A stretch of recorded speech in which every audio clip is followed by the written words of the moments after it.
Ladies and gentlemen, I'm your host Rotractor Suraj Vyas on this time for Rotrac's most influential. This time our guest is one of the most controversial personalities, at the same time one of the most influential and powerful people in Rotrac today. Ladies and gentlemen, Rotractor Vivek Dubey. Hi. So, how do you feel coming on this show? Feels incredible. I've never been introduced like that. So yeah, let's see how it goes.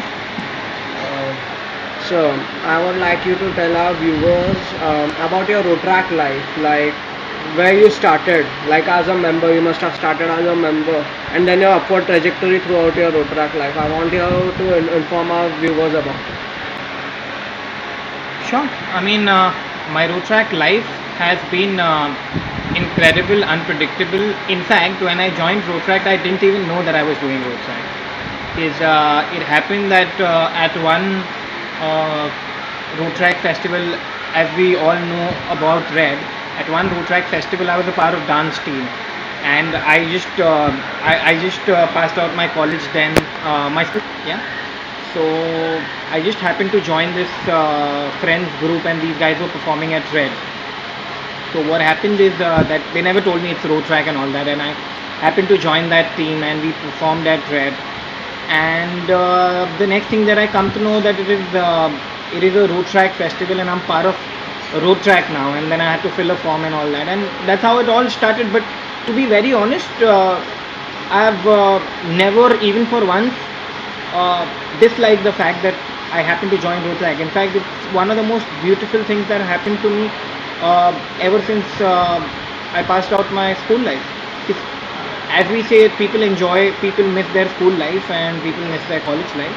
I think after I'm done with road track, I'm going to miss my road track life, and that's with most of the passionate road trackers that are around. Okay, now, so the word on the street today is like people. I've heard people talk about you as in a man who is full of himself. Okay, and they actually criticize your style of working. Like your style of working is completely different from others, and your perception of certain things is completely different from others. I would like you to, not actually defend yourself, but actually explain the behavior that they have the perception to. Yeah, surely, there's nothing to defend. I know, I don't see a reason why having a different style of working should be a problem.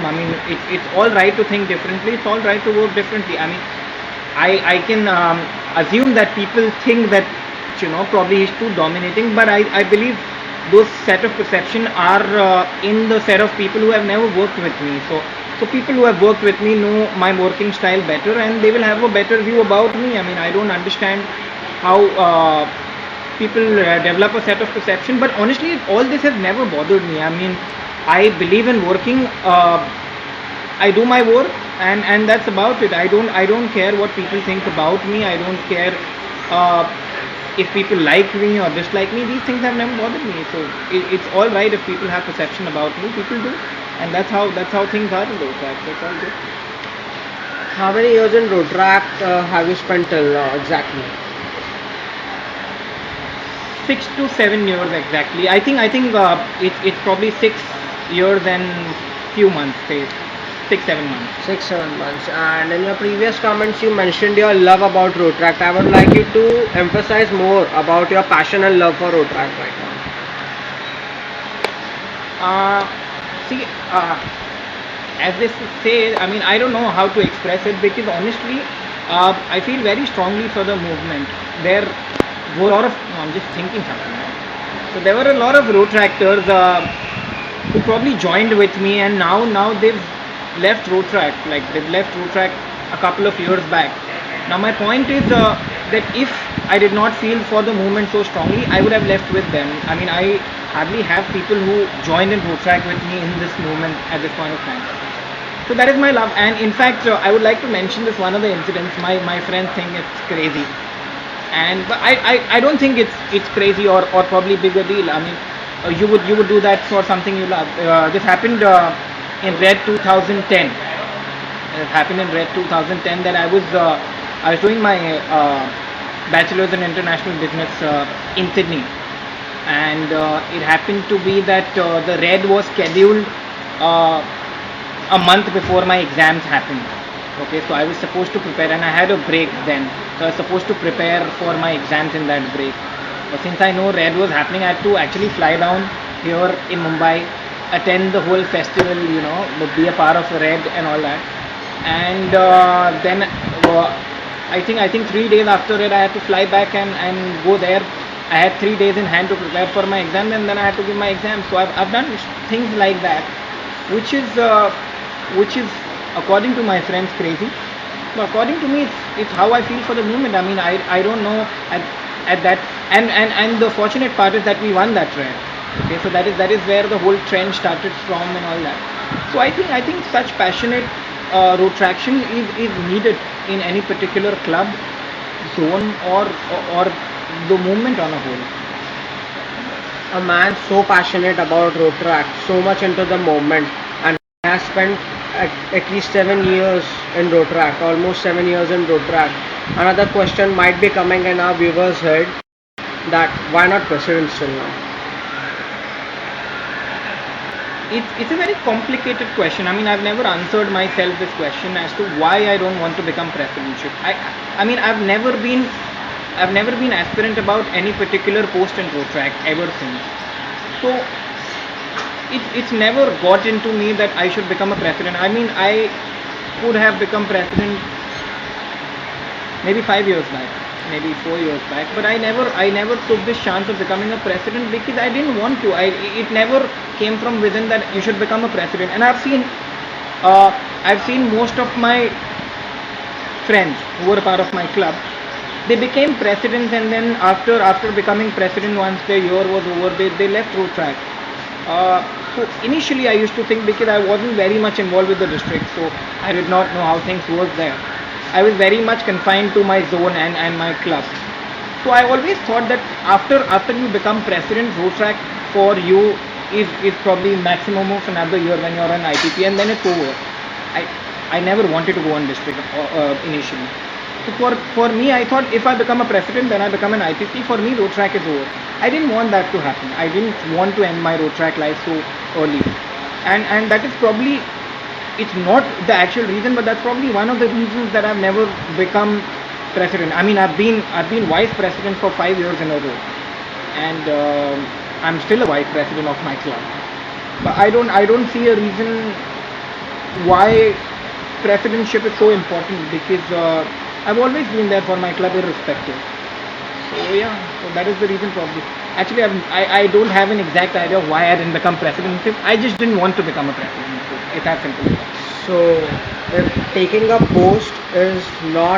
assuming a post is not your aim in road track, then what is your exact aim? Like, what are your aspirations and goals in road track? I don't. That is exactly what keeps me going in road track. I don't have aspirations in road track. I don't have any particular set goal in road track. So for me, if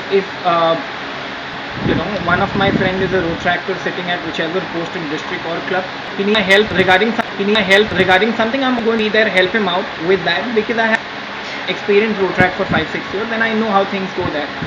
So I would probably want to go out and help him.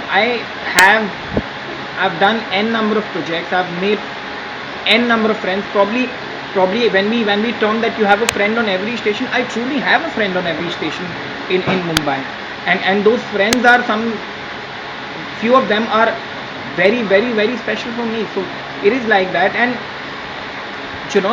I don't have a set goal or aspiration. So that is what keeps me going. It doesn't matter what post I sit on, I will still do my work. So what you imply here is road track for you is a blank canvas and you are an artist. Like, an artist never has a particular goal over there, and at the same time you are here to build personal relationships. Now, talking about his personal relationships, I would like you to throw light on one personal relationship that you have built in road track and tell us something about it. I've made many personal relationships. One. One. So, for example, I have actually found an extended family in road track. I would like to mention road tractor Ankit Nanavati and road tractor Devanshi Nanavati. Now, these guys I didn't know before of when I joined, like before I joined Road Track. So Ankit and I happen to be a part of the same club, and that is how I came across Ankit. Now he's been there for me for the past 6-7 years, and he's like a brother to me. So I could probably call Ankit at 3 a.m. 4 a.m. in the night and ask him to do any of my work, and I could go to sleep, but he will not sleep until he finishes my work. So we have that kind of relationship, and he's more like an elder brother to me. Devanshi is like a younger sister to me. His parents consider me as a third child. So yeah, so that is one of my personal relationships that I've built in Road Track. Apart from that, there are a lot, but we'll keep it to that. So, what are your thoughts about the latest advent of social media into road traction? Obviously, social media is there in each and every enterprise over there, existing over here. What are your thoughts about its advent into road track currently? Social media, I think it's probably one of the most powerful weapons that Road Track is using at this point of time. Because honestly, Road Track on a whole needs a lot of PR, and the only platform that will give Road Track that kind of exposure is the social media. I think you guys are doing incredible job by coming up with such shows and such initiatives, because this is going to create a new benchmark. This is going to take the road traction to a whole new level. This is going to give it's the best part is that it is not only giving exposure to road tractors, it is not only giving exposure to RCNM, it is also giving exposure to road track RID 3140 on a whole, which is incredible. Because in future, if we want to grow, we will have to be bigger than this, and to take that bigger step, we will need the platform, and that platform is social media. So I think you guys are doing an incredible job by actually implementing social media into road track. So you mean you're implying that we are people of limited means? Exactly, we don't have huge funds to get big PR or something, a big PR company or a network hosting it. So social media is what is giving us the platform. That's what you mean.